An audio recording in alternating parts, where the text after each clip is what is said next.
Do you think you would be able to run a lap in PE with a bleeding gash in your leg? No.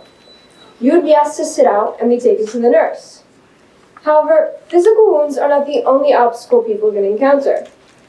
A major nemesis for us humans is our mind.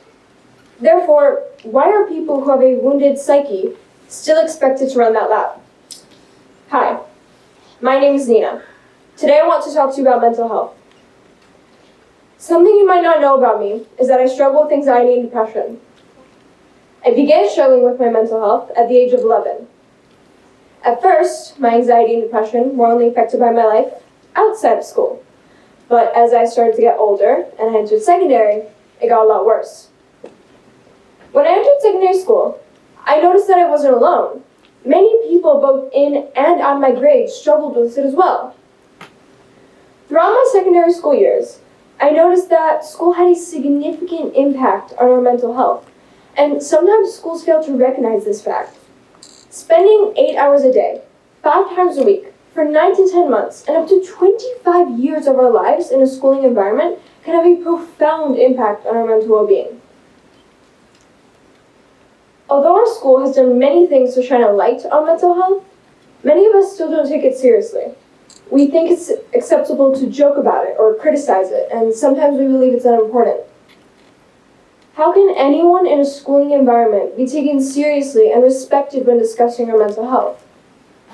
Many people around us, they expect us to act like adults, but they still treat us like children.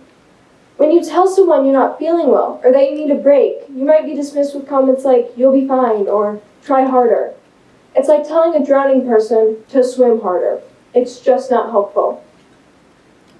Mental health is just as important as physical health. And if teachers don't acknowledge this, then parents might not either.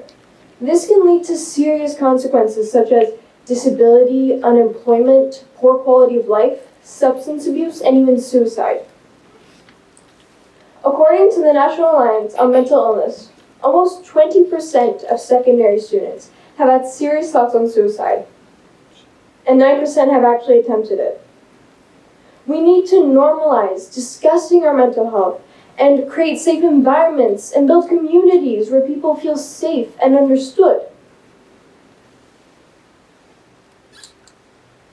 Have you ever felt like you're not good enough or smart enough? Have you ever found yourself crying in a bathroom or perhaps having a panic attack at school? Do you ever struggle to get out of bed and go to school because you genuinely don't have the strength? Do you put on a facade, pretending that everything's okay when it really isn't? Many of us, including myself, have experienced these things. The fact is, we are currently facing the largest mental health crisis ever to be recorded in history. According to the National Institute of Mental Health, approximately 1 in 5 children and adolescents experiences one mental health disorder each year. This can include anxiety, depression, bipolar disorder, ADHD, and PTSD. We need to address and acknowledge this crisis, both as individuals and as a society, so that we can work towards better mental health for all. The Giving Tree Project is a community that I'm creating for students who've been exposed to negative mental health experiences, both at school or at home.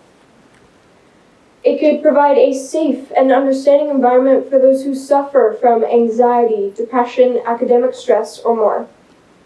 The community could offer support from people who have gone through similar experiences and provide small ways to improve your mental health, as well as access to professional aid such as therapists. The aim of the Giving Tree Project is for all students to feel heard and understood. Peer support programs have been found to positively impact the self-esteem and social connectedness of young people in a study published in the Journal of Youth and Adolescence.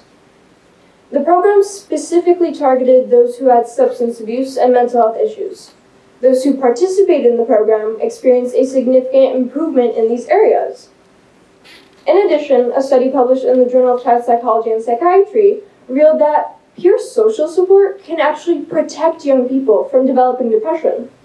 And those who actually received peer social support experienced lower levels of depressive symptoms over a 2-year period. Overall, these studies suggest that speaking to someone of a similar age can actually be beneficial to young people struggling with mental health issues. Peer support can provide a sense of social connectedness and improve mental health outcomes. It can decrease symptoms of depression and anxiety and increase self-esteem. That is why I'm creating this community for children and youth to feel connected, not isolated, because they're not alone in this. Imagine walking into school, feeling unwell, but your teacher actively listens to your concerns and offers support. Your friends respond with empathy and understanding when you're not up to hanging out. Your parents support your decision to stay home and take care of yourself. This level of understanding can have a huge impact in how a person copes with their emotional and physical needs. We have the opportunity to make people, more specifically our youth, feel safe to talk about their mental health and where they're met with compassion and understanding. Now is the time to seize this opportunity and make it the new reality. If you notice someone struggling, don't ignore them or make fun of them. Instead, offer them your understanding. Tell them you're there for them, or even just smile at them in the hallway to let them know that they're not alone.